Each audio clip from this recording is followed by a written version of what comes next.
কিছু ব্যাপার আছে যেগুলোতে রোজা ভাঙে না, সংশয় তৈরি হয়, কনফিউশন তৈরি হয় যে আসলে কি রোজাটা ভাঙলো কিনা। সেগুলো কি? এক নম্বর হচ্ছে ভুল করে যদি কেউ খায়। দুই নম্বর হচ্ছে, এটা বিবাহিতদের জন্য, বিবাহিতরা ফিজিক্যাল ইন্টারকোর্স যদি করে, দেহ থেকে সিমেন আউট হলে রোজা ভেঙে যায়, কিন্তু স্বাভাবিক মেলামেশার সাথে রোজা ভাঙে না। তিন নম্বর ওয়েট ড্রিম, বাংলায় বলে স্বপ্ন দোষ।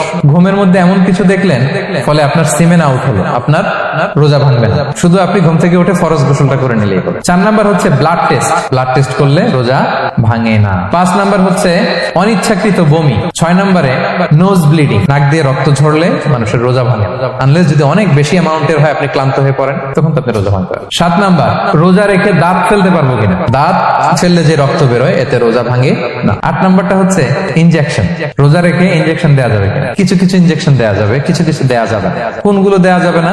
এনার্জেটিক ইনজেকশন দেওয়া যাবে না, যে ইনজেকশনে ফুড সাপ্লিমেন্টারি আছে, যেটার মধ্যে নিউট্রিশন ভ্যালু আছে, এই ইনজেকশন গুলো দেওয়া যাবে না। কিন্তু পেইন কিলার যে ইনজেকশন গুলো আছে এটা দিতে পারবেন, অ্যান্টিবায়োটিক ইনজেকশন দিতে পারবেন, অ্যানেস্থেটিক ইনজেকশন দিতে পারবেন, এই জাতীয় মেডিকেশন ইনজেকশন গুলো দিতে পারবেন। নয় নম্বরে কিছু কমন ব্যাপার আছে, এর মধ্যে এক নম্বর হচ্ছে টুথপেস্ট। রোজা রেখে টুথপেস্ট দিয়ে ব্রাশ করা যাবে কিনা?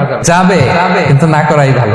আই ড্রপ দেওয়া যাবে। এরপরে ডায়াবেটিক পেশেন্ট যারা আছে তারা ইনসুলিন দিতে পারবেন, এত রোজা ভাঙে।